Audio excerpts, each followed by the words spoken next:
Patients come to ER और they come to a medical specialist और उनको यही होता है, they come for an organic illness और a medical condition, but that is not always the case. और वो हमेशा रेफर हो रहे होते हैं टू साइकाइट्री, और साइकाइट्रिक वार्ड या psychiatric OPDs are the most stigmatised places, और लोग डायरेक्टली कभी भी आना पसंद नहीं करते।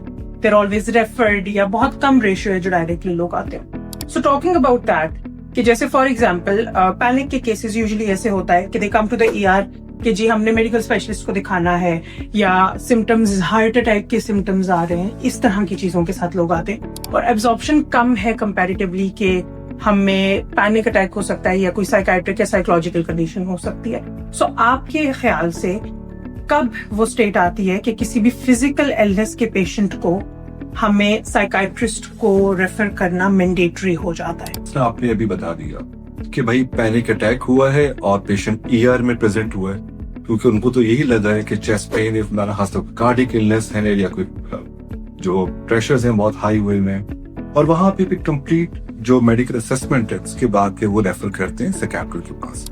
और मेरे में होना भी ये चाहिए कि सबसे पहले जो ऑर्गेनिक इलनेस है वो रूल आउट होनी चाहिए। इसके अलावा कुछ और चीजें भी हैं, फॉर एग्जाम्पल एडिक्शंस, जिसको हम यहाँ पाकिस्तान में उसके ऊपर कम बात कर रहे हो। बिल्कुल।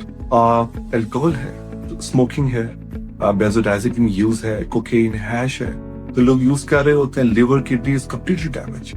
और वहां पे फिजिशियन की पूरी ख्वाहिश होती है कि आप जाएं साइकियाट्रिस्ट के पास, साइकोलॉजिस्ट के पास, और जाके जो अपने एडिक्शन का ट्रीटमेंट है वो कराएं, क्योंकि वो बहुत एसेंशियल है। जब तक वो उस एडिक्शन के अंदर इन्वॉल्व रहेंगे, उनका जो मेडिकल इलनेस है वो ठीक नहीं हो पाएगा। तो एक वो कुछ केसेस के अंदर ऐसा भी होता है कि फॉर एग्जाम्पल डॉक्टर साहब ने प्रिस्क्राइब किया जी आपको डायबिटीज है, आपके बहुत जरूरी है कि जो आपका शुगर कंटेंट है आपके मील के अंदर वो कम हो जाए, लेकिन लोगों के लिए डिफिकल्ट हो जाता है। एक हैबिट है ना, एक हैबिट बन चुकी है, एक उसके अंदर मजा है, उसको कैसे कंट्रोल किया जाए। तो यहाँ भी जो हमारे मेंटल हेल्थ प्रोफेशनल्स हैं, साइकोलॉजिस्ट हैं, साइकियाट्रिस्ट हैं, उनका रोल आता है कि वो लोगों को गाइड करें, एजुकेट करें, उनकी मोटिवेशन के ऊपर काम करें, स्ट्रेटजीज डिवाइस कर रहे हो कि कैसे उनको वापस लेके आना है एक हेल्दी लाइफ की तरफ।